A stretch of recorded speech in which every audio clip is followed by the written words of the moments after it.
Hello students, welcome to Vedantic YouTube channel, India's most affordable education platform. तो कैसे हैं आप लोग? आज हम पहुंच चुके हैं अपने 150 क्वेश्चंस ऑफ केमिस्ट्री के डे नंबर 9 के ऊपर, यानी कि अब तक हम 120 क्वेश्चंस कंप्लीट कर चुके हैं। आज हम 135 क्वेश्चंस कंप्लीट कर लेने वाले हैं। बट उससे पहले हम थोड़ी सी बात कर लेते हैं, क्योंकि बात करना जरूरी है, क्योंकि आप लोगों से इंटरेक्ट करते रहना भी बहुत जरूरी है। जैसे कि आप सभी जानते हैं अभी आजकल क्या चल रहा है, न्यू ईयर के अलावा आप सभी को पता है सर्दी कितनी ज्यादा हो रही है। मेरा तो मतलब मन करता है कि मैं घर से बाहर ही ना निकलूं और रजाई लेके बस लेट जाऊं या हीटर ऑन करके बस बैठा रहूं और बस चिल करूं। बस पढ़ाई भी करते रहेंगे, लेकिन सर्दी इतनी ज्यादा है कि बाहर निकलने का, घूमने का मन ही नहीं करता है। आपके लिए भी बहुत अच्छा टाइम है कि आप आराम से घर में बैठो, आराम से हीटर ऑन करो, गीजर ऑन करके नहाओ, शावर लो और बैठ जाओ बस, और बैठ के अपना आराम से कंबल में बैठ के पढ़ाई करो। लेकिन उसके साथ साथ आपको ध्यान भी रखना है, सर्दी है, सर्दी को एंजॉय भी करना है। दूसरा, थोड़ा सा अपने शरीर का भी ध्यान रखना है। जैसे कि आप सभी जानते हो सर्दी में भिन्न भिन्न तरह की बीमारियां होती है, जैसे सर्दी, खांसी, जुकाम, वायरल, बहुत सारी बीमारियां चल रही है। तो उससे खुद को बचा के रखना है, उससे खुद को प्रिवेंट रखना है। मतलब आपके एग्जाम्स आ रहे हैं 22 जनवरी से स्टार्ट होने वाले जेईई मेंस के, तो उससे पहले आपको बीमारी ना पकड़ ले, तो उससे बचने के लिए आपको क्या करना होगा? अच्छे कपड़े पहनने हैं, कैप लगानी है। अभी मैं वीडियो बना रहा हूं, नहीं तो मैं भी बाहर निकलता हूं तो मैं भी कैप लगाता हूं, ठीक है। तो वो सारी चीजों का आपको ध्यान रखना होगा, ठीक है। दूसरा, आप में से कुछ बच्चे पूछ रहे थे कि लास्ट 15 डेज की स्ट्रेटेजी बताओ, लास्ट 15 डेज की स्ट्रेटेजी। तो सिंपल सी बात है, देखो लास्ट 15 डेज में आप क्या ही करोगे, जो करना था वो अब तक हो चुका है, लेकिन स्टिल मैं थोड़ा सा आपको गाइड कर सकता हूँ। लास्ट 15 डेज में मोस्ट इंपॉर्टेंट थिंग क्या है करने के लिए, जो मतलब छोड़ना ही नहीं है, जो तो करना ही करना है। मतलब ये नहीं किया तो फिर बहुत बड़ा नुकसान हो जाएगा। तो ऐसी एक दो चीजें हैं जो मैं आपको थोड़ा सा डिटेल में समझा देता हूं, ठीक है। बाकी आप अपना एंजॉय करो। अभी तक आपने जो भी पढ़ा है उस पर यकीन रखना है ना, क्योंकि आपने मेहनत तो की ही है और वो मेहनत का फल आपको जरूर मिलने वाला है, ठीक है। सबसे पहली चीज, लास्ट 15 डेज के लिए, क्योंकि एज अ टीचर नहीं, एज अ स्टूडेंट मैं भी ये चीज फील कर चुका हूँ, ठीक है। लास्ट 15 डेज आते ही मतलब पेट में बटरफ्लाई आने लगती है, ऐसा लगता है कि क्या मेरा हो पाएगा, नहीं हो पाएगा। ये नेगेटिव थॉट्स आते हैं, क्योंकि हम इंसान हैं, वी आर ह्यूमंस, ठीक है। हम रोबोट नहीं है कि एक काम दे दिया, एक मेरे को प्रोग्रामिंग मेरे अंदर कर दी गई है कि ये चीज मैंने एक बार पढ़ ली तो याद ही रहेगी, ऐसा भी नहीं है। और दूसरा, नेगेटिव थॉट्स अपने आप आते हैं, ऑटोमेटिकली आते हैं, कोई उसमें डालता नहीं है, ठीक है। तो पहली चीज तो पॉजिटिव रहना है, स्टे पॉजिटिव ऑलवेज, ठीक है, स्टे पॉजिटिव, ठीक है। हमेशा आप पॉजिटिव सोचो कि हाँ मैंने बहुत तैयारी कर ली है, मेरा अच्छे से प्रिपरेशन चल रहा था, अभी भी चल रहा है, और मैं कम से कम 98-99 परसेंटाइल तो इस वाले अटेम्प्ट में लेकर आऊंगा। नेक्स्ट अटेम्प्ट में मेरा टारगेट बढ़ जाएगा, या नहीं भी बढ़ेगा तो मेरा नेक्स्ट अटेम्प्ट रहेगा जेईई एडवांस क्लियर करना। लेकिन उसके लिए पहले क्या क्लियर करना होगा? जेईई मेंस क्लियर करना होगा, ऑब्वियसली। तो उसके लिए क्या रहना है आपको? First thing is always stay positive. देखो हम जो सोचते हैं वही हम करते हैं, सिंपल सी बात है। एक होता है ना कॉन्शियस माइंड, सबकॉन्शियस माइंड, ये कुछ नहीं है, सब पॉजिटिव थिंकिंग है, ठीक है। आप पॉजिटिव सोचो, आपके ऊपर ना कोई और हावी हो ही नहीं सकता, नेगेटिव थॉट्स आपके ऊपर कभी हावी नहीं होंगे अगर आप सिर्फ पॉजिटिव रहेंगे, ठीक है। अब पढ़ाई से रिलेटेड अगर स्ट्रेटेजी की बात करूं तो देखो स्ट्रेटेजी जो थी वो अभी हमारे चैनल पे 1-1.5 महीने से चल ही रही है, ठीक है। 1-1.5 महीने से हम स्ट्रेटेजी ही बता रहे हैं, आपका कोर्स ही करवा रहे हैं, तो वो स्ट्रेटेजीज इनफ है। एक वीडियोस में उसको कवर करने के लिए मुझे एक लंबी वीडियो बनानी पड़ेगी, लेकिन आज तो मैं डे 9 के ऊपर वीडियो बना रहा हूं, तो मैं आपको शॉर्ट में समझा दूं कि PYQs आपको करने हैं। और PYQs भी ऐसे नहीं करने की एक ही चैप्टर के सारे 100 PYQs कर दिए, 100 क्वेश्चन कर दिए, वो नहीं करना। एक क्वेश्चन के ज्यादा से ज्यादा 10 क्वेश्चन, 15 क्वेश्चन अलग अलग टाइप के। नहीं तो अगर आपको ऐसे करने में दिक्कत होती है तो आप हमारी वीडियोस देख लीजिए, मेरी डे 1 से लेकर के डे 10 तक आप वीडियोस देखो।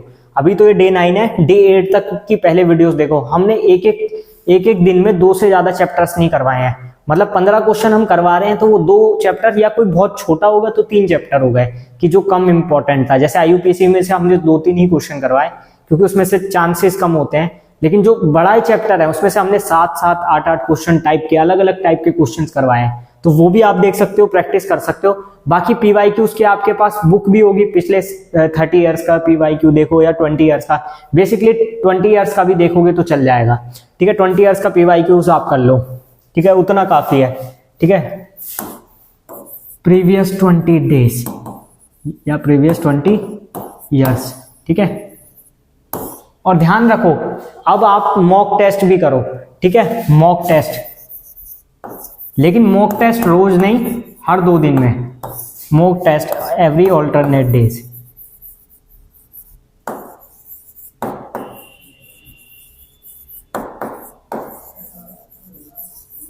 ठीक है, हर ऑल्टरनेट डेज पे, यानी एक दिन छोड़ के एक दिन आपको क्या करना है, मॉक टेस्ट भी देना है। और हो सके तो अगर आपके पास लैपटॉप है, घर में कंप्यूटर है, तो बहुत अच्छा, वेल एंड गुड।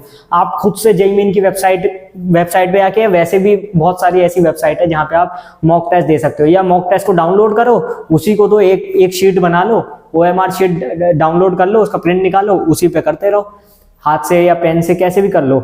आप ऑनलाइन में भी दे सकते हो, ऑफलाइन में भी दे सकते हो, मतलब आपको फील आ जाए जेईई मेंस वाली, अगर आप फर्स्ट टाइम दे रहे हो तो वो फील आ जाए। और अगर नहीं है तो आप अपने नजदीकी साइबर कैफे में जाकर भी 3 घंटे बैठ के एक बार मॉक टेस्ट तो कम से कम दो, ठीक है। हर दूसरे दिन जाओ, अब कितने ही दिन रह गए, 15 दिन रह गए, 15 दिन में कम से कम 7 मॉक टेस्ट तो दो आप, उससे आपको बहुत ज्यादा प्रैक्टिस हो जाएगी और आपको बेनिफिट मिलेगा, ठीक है। और ये आपको एवरी ऑल्टरनेट डेज करना है, लेकिन उसी तरीके से जैसे आपको जेईई मेंस का होता है, ठीक है।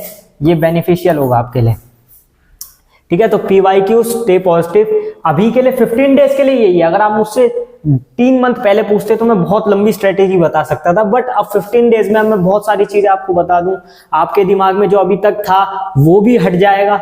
मतलब नुकसान किसका हो रहा है, बेसिकली स्टूडेंट का हो रहा है, ठीक है। मेरा तो नुकसान होगा नहीं, आपका ही नुकसान होगा अगर मैं आपको ज्यादा चीजें बता दूं, क्योंकि ये 2 चीजें तो देखो आपको सभी बताएंगे, ठीक है। तो इसलिए ये 2 चीजें मैंने आपको बताई कि आपको करना है, ठीक है। और काम रहने की कोशिश करो, ठीक है, पॉजिटिव के साथ साथ थोड़ा शांत काम रहने की, ठीक है। ज्यादा टेंशन लेके कभी कुछ नहीं मिलने वाला, ये बात हमेशा याद रखना। चलो अब बहुत ज्यादा हो गया आज का लेक्चर, अब हम अपना पढ़ाई के ऊपर आ जाते हैं, ठीक है, क्वेश्चंस के ऊपर। तो आज हम करने वाले हैं बेसिकली केमिकल काइनेटिक्स के क्वेश्चंस एंड बायोमोलिक्यूल्स। बायोमोलिक्यूल्स थोड़ा आपका बोरिंग चैप्टर भी है और थोड़ा सा मतलब याद करने वाला चैप्टर ज्यादा है, मतलब उसमें समझने वाली चीजें कम है, याद करने वाली। उसमें आप ग्लाइकोल्स याद कर लेना, ठीक है, अमीनो एसिड्स याद कर लेना, डीएनए एंड आरएनए, कम से कम ये 3-4 चीज तो आप याद ही कर लेना। क्वेश्चंस उसी में से आते हैं, क्योंकि ज्यादातर अमीनो एसिड और आपका ग्लूकोज या उसका आता है ना, डीएनए और आरएनए की स्ट्रक्चर के बारे में ज्यादा क्वेश्चंस आते हैं, ठीक है। ये सब तो आप कर लेना। अभी हम चलते हैं केमिकल काइनेटिक्स के फर्स्ट क्वेश्चन के ऊपर, ठीक है। इसमें से आपके न्यूमेरिकल आते हैं ज्यादातर, ठीक है। तो पढ़ते हैं इसको। At 5180 degree Celsius the rate of decomposition of a sample of gaseous acid aldehyde initially, अब देखो इनिशियली बोला है, initially at a pressure of 362 was 1 second inverse when 5% had reacted and 0.5 joule per second when 33% had reacted. The order of reaction, ठीक है। सबसे पहले क्या निकालना है, order of reaction. Order of reaction को हम क्या मान लेंगे, एन। एन हमारा क्या हो जाएगा, ऑर्डर ऑफ रिएक्शन, ठीक है। निकालना क्या है, ऑर्डर ऑफ रिएक्शन।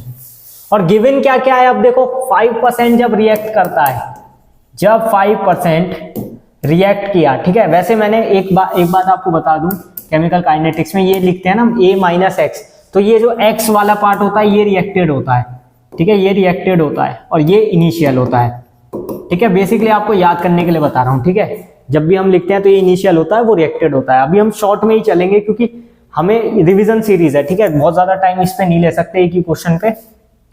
तो देखो 5% पे हमारा डिकम्पोजिशन कितना हो रहा है, R1 equals to 1 second inverse, ठीक है। R1 कितना है इस पे, 1 सेकेंड इनवर्स। और जब हमारा 33% रिएक्ट कर रहा है तो क्या हो रहा है, R2, इसको R1 मारा ना तो इसको R2 मान लेंगे, ठीक है। कितना हो रहा है, 0.5, ठीक है, 0.5 second inverse, torr second inverse, T second inverse, ठीक है, ऐसे लिख दो, T सेकेंड इनवर्स, ठीक है। अब देखो द ऑर्डर ऑफ रिएक्शन, अब देखो फॉर्मूला कौन सा लगाना है, सबसे पहले तो हमें ये पता होना चाहिए। देखो जो हमारा R होगा वो डायरेक्टली प्रोपोर्शनल किसके होता है, A-X के की पावर N, इसके डायरेक्टली प्रोपोर्शनल होता है, ठीक है ना। ये वाली इक्वेशन आपको पता होगी। अब इसी फॉर्मूले से हम इसको कर सकते हैं सिंपल। तो R1 upon R2 a minus x1 upon a minus x2 की पावर n। क्यों दोनों की पावर n? क्यों? क्योंकि दोनों की पावर n सेम होती, ठीक है। देखो a माइनस x1 की भी पावर n होती, a माइनस x2 की भी पावर n होती, तो एक ही बार में लिख सकते थे, ठीक है। अब यहां से देखो R1 कितना है हमारे पास 1, R2 कितना है 0.5, ठीक है। a माइनस x1, देखो a माइनस x1 पहले वाला कितना हो गया, देखो ये टोटल हो गया, उसमें से जितना रिएक्ट हुआ उसे घटा दो, कितना बचेगा 5% रिएक्ट हुआ, तो कितना अनरिएक्टेड रह गया, अनरिएक्टेड कितना होगा 95% होगा, अनरिएक्टेड 95% होगा फर्स्ट केस में, ठीक है। दूसरे वाले केस में कितना होगा 67% रिएक्ट, 33% रिएक्ट किया तो 67% होगा। तो a माइनस x1 कितना आएगा 95 अपॉन 67, पॉइंट में होगा वैसे 0.95 अपॉन 0.67, वैसे ऐसे भी लिख सकते हो कट जाएगा क्योंकि, ठीक है। ये कितना आ जाएगा, ये तो 2 आ जाएगा, ये तो 2 आ जाएगा ऊपर, ठीक है। 1 अपॉन 0.5 2 आ जाएगा। इसको इधर कर लेते हैं बाकी की कैलकुलेशन। तो ये आ गया 2 इक्वल्स, ये कितना आएगा देखो, काटो इसको जल्दी से, 1.4 समथिंग आएगा, 1.4 समथिंग, ठीक है। इतना आ गया। अब आप देखो इससे कुछ याद आया, 1.41 क्या होता है आपका √2, क्या होता है ये √2, तो इसको मैं लिख सकता हूं क्या 2 की पावर 1/2 इंटू n, ऐसे लिख सकता हूं ना 2 की पावर 1/2, क्योंकि √2 की वैल्यू क्या होती थी 1.41, याद करो, ठीक है। तो डायरेक्टली देखो 2 की पावर यहाँ 1 है, यहाँ n/2 है, तो 1 इक्वल्स किसके n/2 के, और यहीं से n इक्वल्स कितना आ गया 2, बोलो सही है कि नहीं है। अरे यहाँ देखो ना 2 इक्वल्स टू 1.41 की पावर n था, ठीक है। अब 1.41 √2 होता है, तो मैंने इसको √2 को 2 की पावर 1/2 लिखा, ठीक है। और 2 की पावर यहाँ 1 थी, यहाँ 2 की पावर 1/2 n थी। अब 1 इक्वल्स हो गया किसके n/2 के, तो n कितना आ जाएगा 2 आ जाएगा, तो यहाँ पर ऑर्डर कितना आ जाएगा 2, तो ऑर्डर ऑफ रिएक्शन क्या है 2, ठीक है। समझ में आया। पहले हमने क्या किया एक और बार समझ लेते हैं। देखो पहले हमने निकाला कितना रिएक्ट हुआ 5%, तो अनरिएक्टेड कितना होगा 95%, 33% रिएक्ट हो रहा है सेकंड में, तो यानी अनरिएक्टेड कितना हो गया 67%, ठीक है। a माइनस x1 आ गया 95, a माइनस x2 आ गया 67 या 0.95 0.67, ठीक है। यहाँ हम डायरेक्टली भी लिख सकते थे परसेंटेज में भी, क्योंकि ये कैंसल आउट हो जाता, इंटू 100 करके भी लिखते हो कैंसल आउट होता, ठीक है। R1 अपॉन R2 गिवन था, मैं देखो R1 और R2 की वैल्यूज तो गिवन थी, तो वो तो मैंने फॉर्मूले में रख दी, ठीक है, फॉर्मूले में रख दी और आंसर आ गया।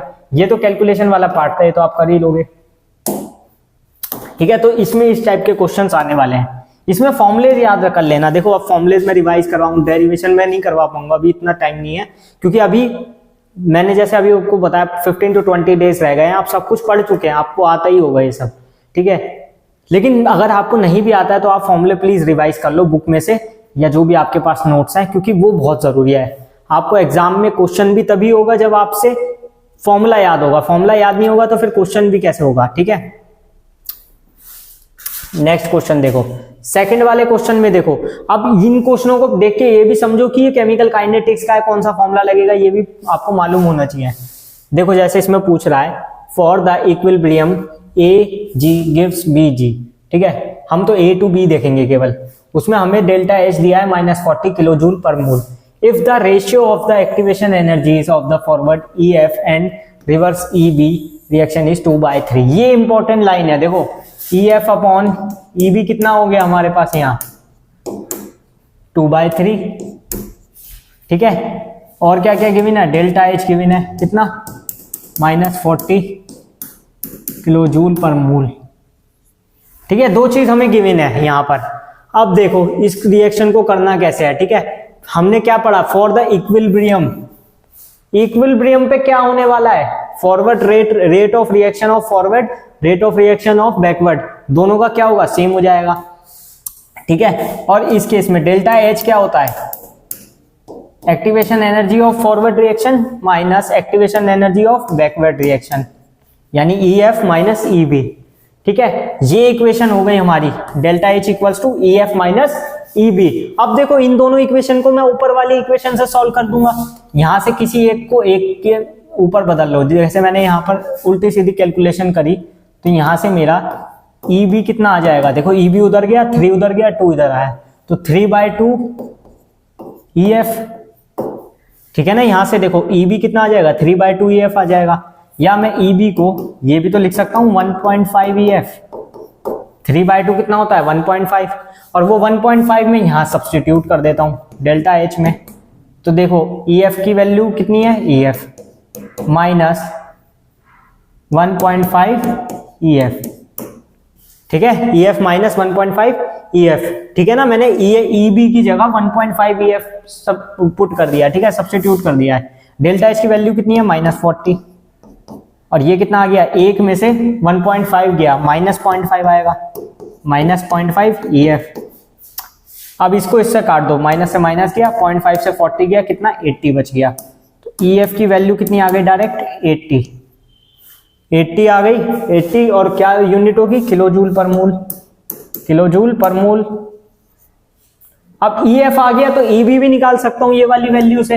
ई बी क्या होता है 1.5 इंटू 80, दैट मीन्स कितना हो गया, 80 का आधा 40, 40 प्लस 80 120 किलो जूल पर मोल।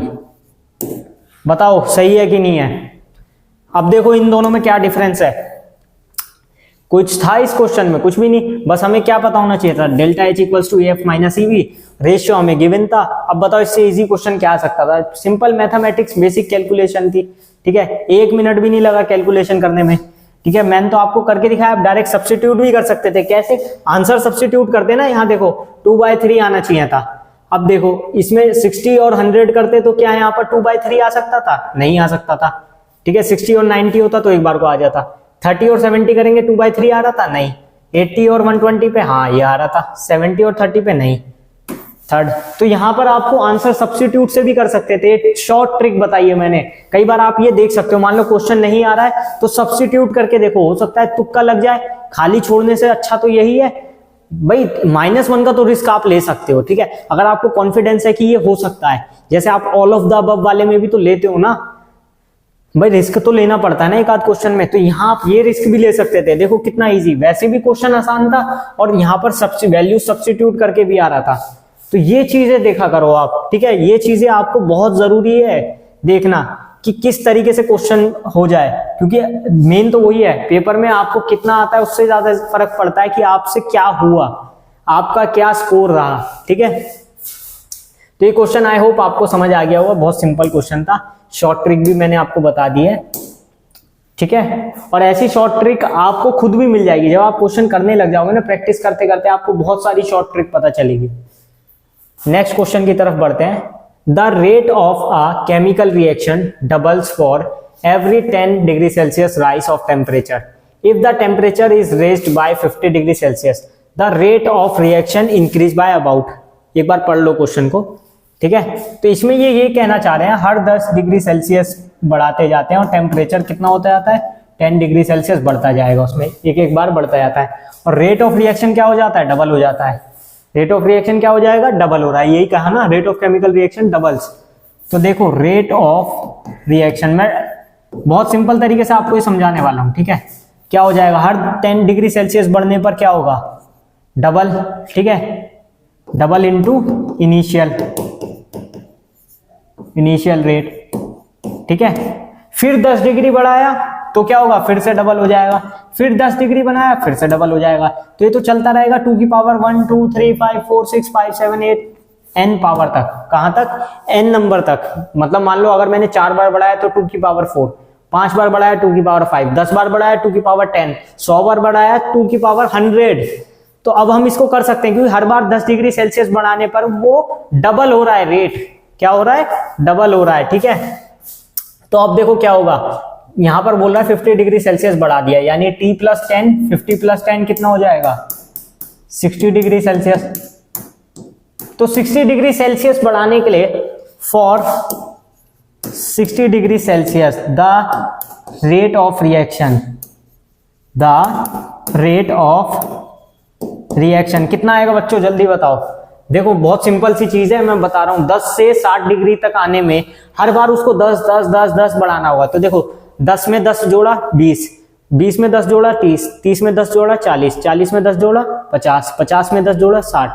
तो ऐसा करने के लिए उसको 50 डिग्री सेल्सियस बढ़ाने के लिए 5 बार उसको 10 डिग्री सेल्सियस बढ़ाना होगा। तो यानी जो इनिशियल रेट होगा वो 5 बार डबल होगा, 5 बार डबल होगा यानी 2 की power 5। That means 32 times rate बढ़ जाएगा। तो रेट कितना बढ़ जाएगा, 32 टाइम्स। Option 1 answer. समझ में आया आपको? मतलब हर 10 डिग्री सेल्सियस पे बढ़ा के उसके इनिशियल स्टेट से डबल हो रहा था। तो डबल करते रहो, 2 की पावर 1, 2, 2, 3, 4, तो ऐसे करते करते 2 की पावर 5 तक किया, यानी 32 टाइम्स बढ़ गया। ठीक है, तो ये क्वेश्चन आपको क्लियर हुआ वो, आई होप। नेक्स्ट क्वेश्चन चलते हैं। देखो नेक्स्ट क्वेश्चन इंपॉर्टेंट है, हाफ लाइफ के क्वेश्चंस इसमें से जरूर आते हैं। देखो यह हाफ लाइफ वाले क्वेश्चन तो आपको करने ही आने चाहिए। इसमें देखो बहुत सिंपल एक तो फॉर्मूला होता है हाफ लाइफ का, मैं लिख देता हूं। सबसे सिंपल जो होता है 0.693 अपॉन के। के क्या होता है, रेट ऑफ रिएक्शन। ठीक है, नहीं रेट कांस्टेंट होता है आपका। ठीक है, the half life period of the first order chemical reaction is 6.93 minute. ठीक है, तो हाफ लाइफ कितनी दी हुई है, 6.93 मिनट। ठीक है, ये आपको हाफ लाइफ गिवन है। The time required for the completion of 99% of the chemical reaction will be. तो कितना टाइम रिक्वायर्ड होगा किसके लिए, 99% केमिकल रिएक्शन हो जाए। तो इसको तो हम बाद में देखते हैं, उसके लिए हमें पहले के चेंज होगा। तो सबसे पहले ये वाले फॉर्मूले में ये पुट कर दो। ठीक है, तो यहां से की कितना हो जाएगा, 0.693 अपॉन में टी हाफ। टी हाफ कितना दिया हुआ है, 6.93। इसको काटो, 1/10 आ जाएगा। 1/10 आए या 0.1 लिख दो। ये कितना आ गया आपका, 0.1। अब देखो, अब रिएक्शन लिखनी है हमें, क्योंकि रिएक्शन भी तो लिखनी पड़ेगी। हमें पूछा ना time required for the completion of 99% of the chemical reaction. यानी कोई रिएक्शन है, देखो ऐसे A to B, 0 पे वो 100 थी, मान लो 0 पे 100 थी। ठीक है, पूरी हो रही थी। अब वो कह रहा है 99% कंप्लीशन के लिए।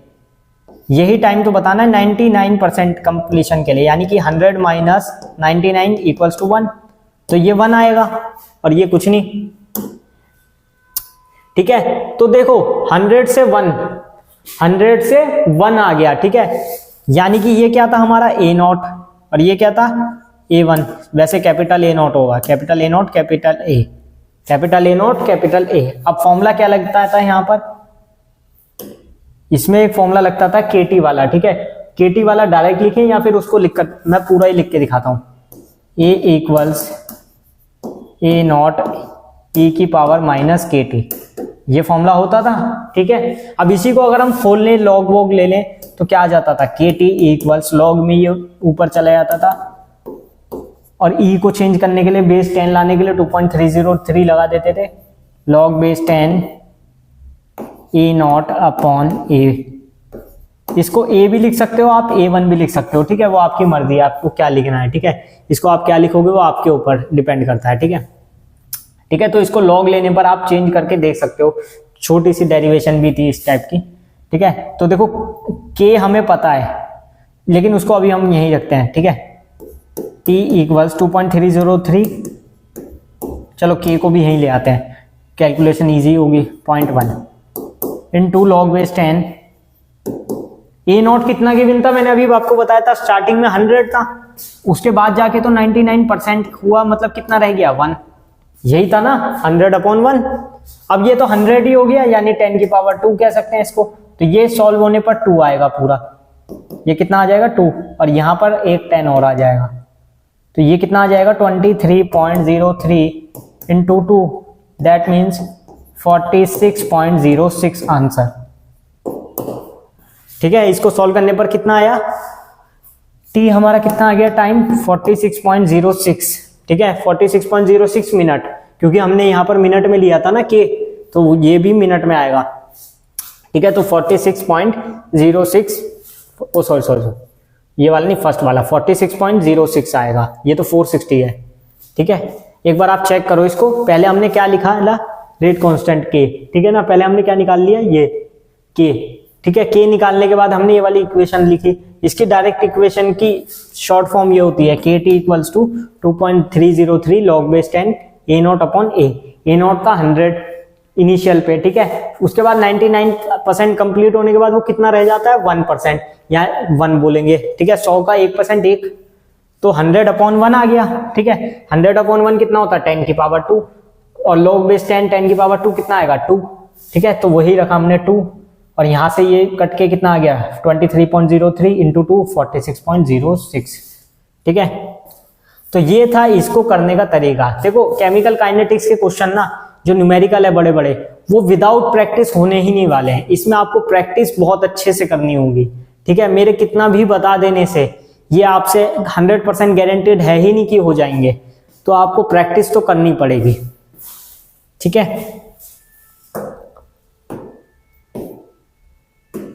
अब देखो नेक्स्ट क्वेश्चन, 5th क्वेश्चन पे आ जाते हैं। Decomposition of X exhibits a rate constant of 0.05 mg per year. How many years are required for the decomposition of 5 mg of X into 2.5 mg? ये देखो सबसे इंपॉर्टेंट लाइन अगर इस question की कोई है तो वो ये वाली है, दोबारा पढ़ो। For the decomposition of 5 mg of X into 2.5 mg, मतलब X के 5 mg से 2.5 mg तक, मतलब क्या होगा, हाफ रिएक्शन आ रही है, मतलब क्या होगा, हाफ रिएक्शन आ रही है यहाँ पर, ठीक है। ए नॉट अपॉन 2k वाली, ठीक है ना, हाफ रिएक्शन आएगी ना यहाँ पर।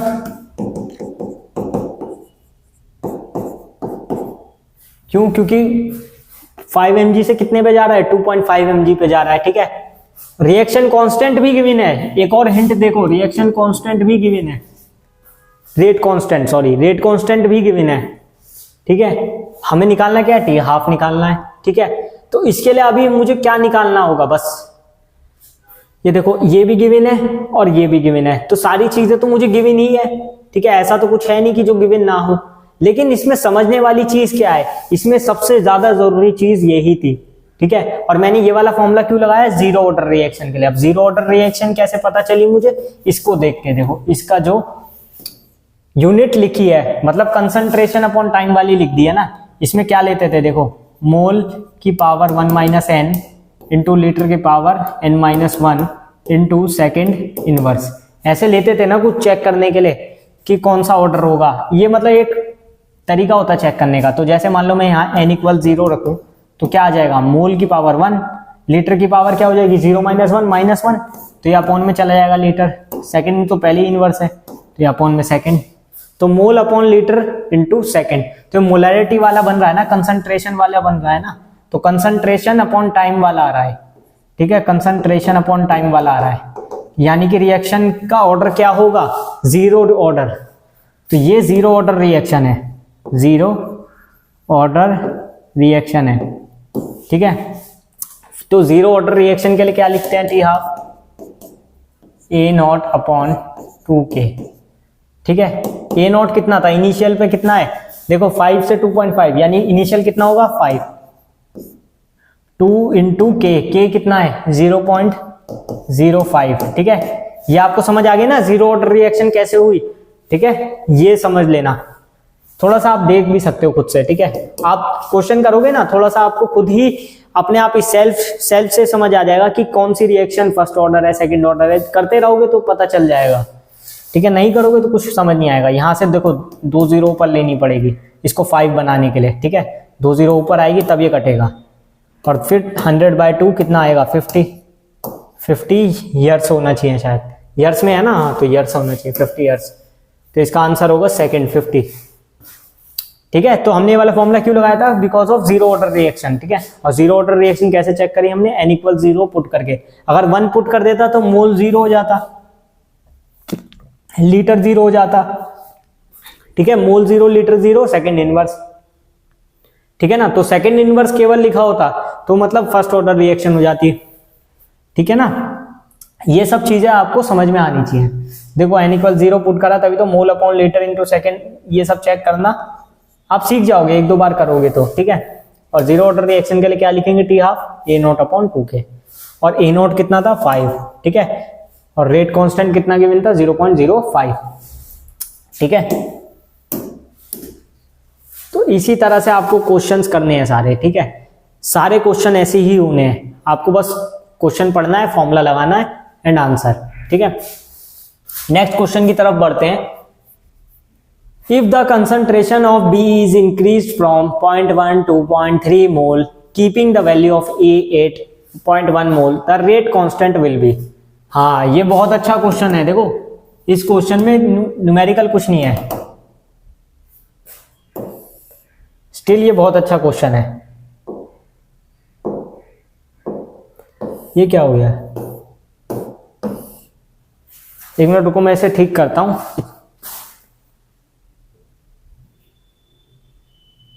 हाँ, ये ठीक हो गया है, थोड़ा सा प्रॉब्लम आ गया था, कोई दिक्कत वाली बात नहीं है वैसे। चलो इस क्वेश्चन को देखते हैं। If the concentration of B is increase from 0.1 to 0.3 mole keeping the value of A 8.1 mole the rate constant will be. ठीक है, अब देखो इसमें हमें रेट कांस्टेंट बताना है। बहुत ही अच्छा क्वेश्चन है ये, ठीक है, और इंपॉर्टेंट क्वेश्चन है। क्यों? क्योंकि इसमें देखो सॉल्व कुछ नहीं करना है, इसमें आपको पेन उठाने की जरूरत नहीं है, सिर्फ पढ़ते ही आंसर लगाना था। अब पढ़ते ही आंसर आप कैसे लगाते हैं, इसमें एक ट्रिक है। देखो कंसंट्रेशन में चेंज हो रहा है, कंसंट्रेशन इंक्रीज हुई है, चेंज किस में हो रहा है, कंसंट्रेशन में चेंज हो रहा है, ठीक है, और किसी चीज में चेंज नहीं हो रहा है। अब पूछा क्या जा रहा है आपसे, रेट कांस्टेंट। तो क्या रेट कांस्टेंट डिपेंड करता है, क्वेश्चन मेरा यही है, क्या रेट कांस्टेंट आपका कंसंट्रेशन पे डिपेंड करेगा? Then the answer is no. So rate constant doesn't depends upon concentration, so it will remain unchanged, it will remain unchanged। और ये क्या रहेगा आपका के, जब वो चेंज ही नहीं होगा तो क्या रहेगा, सिर्फ के ही रहेगा। यानी कि जो आपका रेट कांस्टेंट है वो कंसंट्रेशन पे डिपेंड करता ही नहीं है, ये चीज आपको समझ में आनी चाहिए, ठीक है। 7th क्वेश्चन पढ़ो आप। देखो ये भी इजी क्वेश्चन है, ये भी पढ़ते ही आंसर लगाने वाला क्वेश्चन है। देखो आपको ऐसे ऐसे क्वेश्चन बहुत मिल जाएंगे इसमें। The formation of gas at the surface of tungsten due to adsorption in the reaction of water. अब देखो एडसॉर्प्शन किसका हो रहा है, मेटल सरफेस का, मेटल सरफेस का ही हो रहा है, टंगस्टन मेटल ही है। अब देखो इसमें क्या होता है, एडसॉर्प्शन ऑफ मेटल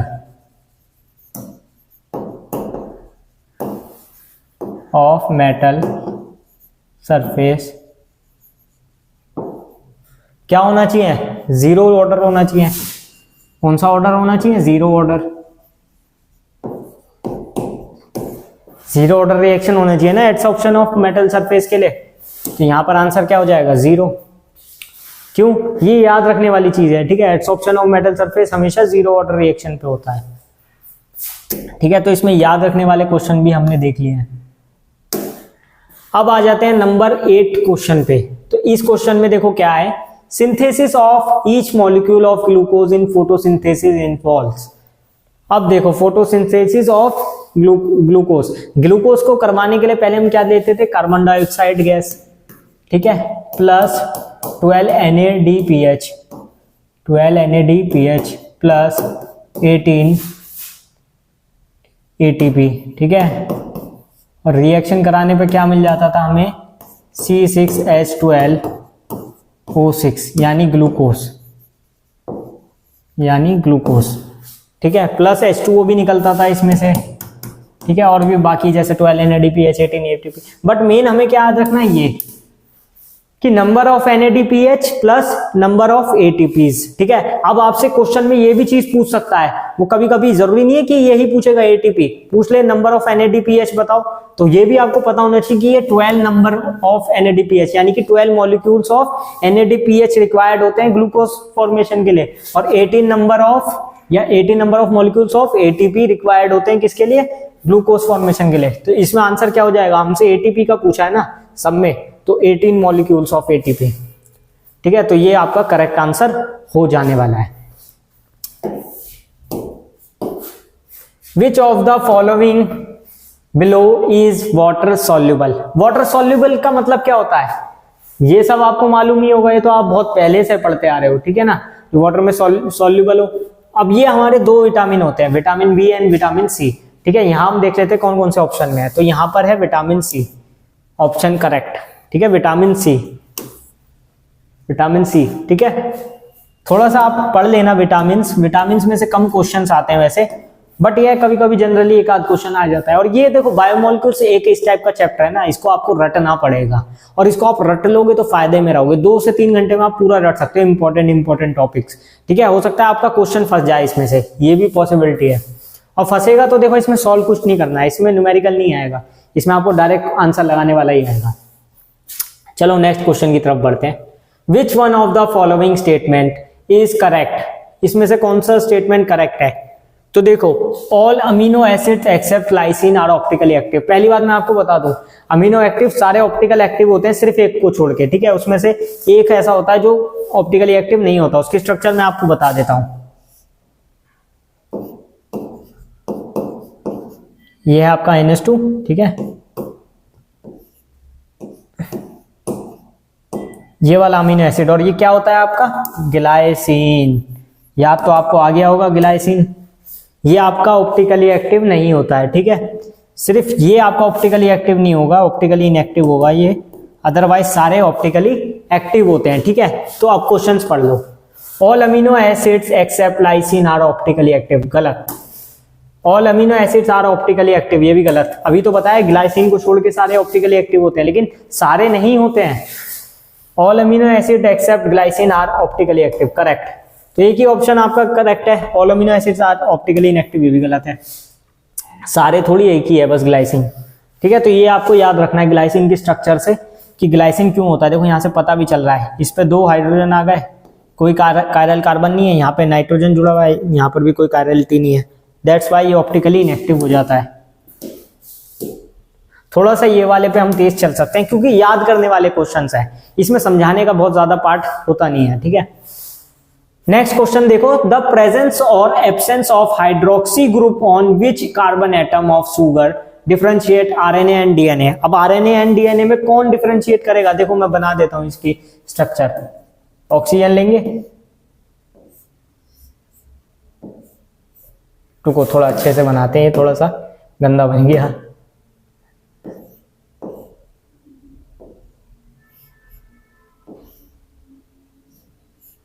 ठीक है, 1 2 3 4 5 होना चाहिए ना इसमें।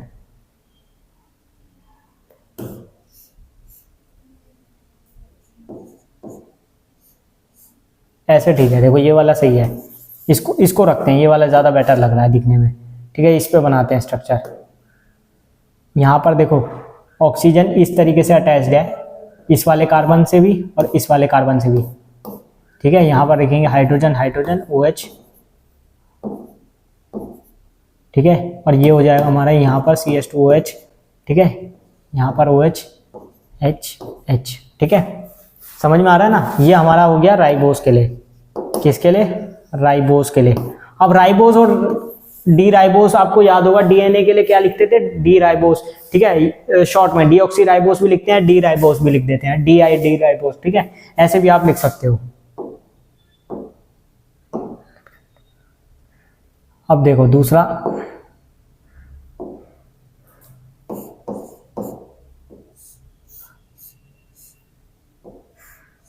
ठीक है, ये वाला देखो CH2OH, ठीक है, यहां पर H,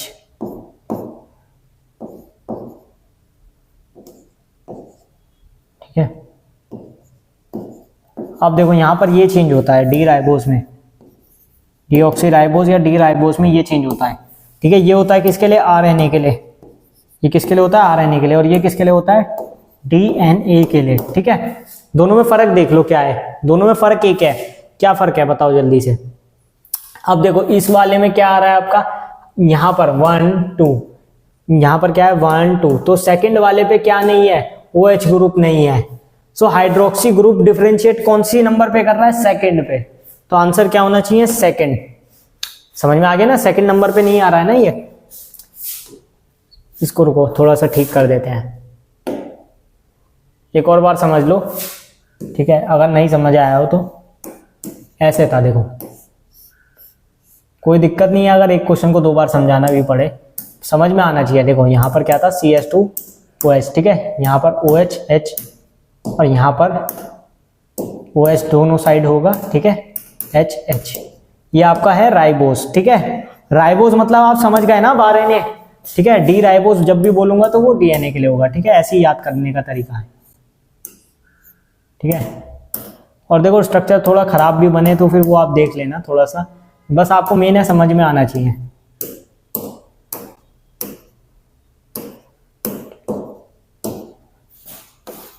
ठीक है, तो देखो यहाँ पर OH नहीं है, कहाँ पर, डी राइबोस वाले में, डीऑक्सी राइबोस वाले में, ठीक है। तो DNA और RNA में डिफरेंशिएट कौन सा वाला ग्रुप कर रहा है, ये वाला 1 2, ठीक है। तो ये वाला ग्रुप डिफरेंशिएट कर रहा है तो सेकंड नंबर पे है ना, तो इसीलिए इसका ऑप्शन नंबर 2 और ऑप्शन नंबर 4 आंसर होगा, ठीक है। ये समझ आ गया। नेक्स्ट आते हैं, देखो इसमें भी आपको पेन उठाने की जरूरत नहीं है, स्ट्रक्चर बनाओगे बहुत लंबा, 1 से 2 मिनट लग जाएगा, जैसे भी मैं पिछले वाले का पूरा स्ट्रक्चर बना के दिखाया, जरूरत उसमें भी नहीं थी, लेकिन उसमें चलो फिर भी पोजीशन थी सिंपल। लेकिन देखो इस वाले में जरूरत नहीं है, मैं आपको बता दूं ये आइसोमर्स बनाते हैं आपस में, अल्फा डी ग्लाइकोस और बीटा डी ग्लाइकोस आपस में, ठीक है ना। हल्का सा चेंज होता है, उसको हम क्या बोलते हैं, वो एक टाइप का डाइस्टीरियोमर्स होता है, लेकिन हम उसको नाम देते हैं एनोमर्स। नाम देते क्या है, एनोमर्स। देखो ऑप्शन में भी दिया हुआ है एनोमर्स, ठीक है। ये वाला, ये क्या होता है, अ टाइप ऑफ आइसोमेरिज्म या type of isomers of glucose which has different type of structures, या ये भी बोल सकते हैं it is type of a diastereomers. अगर मान लो इसमें एनोमर्स नहीं दिया हुआ है, वैसे तो 100% गिवन ही होगा, और कभी 4 ऑप्शन आए और उसमें से डाइस्टीरियोमर्स कहीं आ रहा है तो आप डाइस्टीरियोमर्स भी लगा सकते हो, लेकिन मेरे को पूरा विश्वास है एनोमर्स तो आएगा क्योंकि इनको नाम दिया गया है एनोमर्स, ठीक है। तो ये हमेशा याद रखो, ये आपस में कौन सा आइसोमेरिज्म शो करते हैं, एनोमर्स, ठीक है, अल्फा डी और बीटा डी ग्लूकोज। स्ट्रक्चर आप देख सकते हो, देखो गूगल पे स्ट्रक्चर देख लो, बुक में स्ट्रक्चर इसकी बहुत अच्छी दी हुई है, ठीक है ना। स्ट्रक्चर तो आप देख ही सकते हो, पर मेरा मानना यह है इस क्वेश्चन में आपको स्ट्रक्चर बनाने की कहां जरूरत थी, आपको सिर्फ ये पूछा था कौन सा आइसोमर्स है, तो एनोमर्स है, सिर्फ यही तो पूछा था। अब देखो the reason for double helical structure of DNA की डबल हेलिकल स्ट्रक्चर ऐसे टाइप की कुछ होती है ना, ठीक है ना।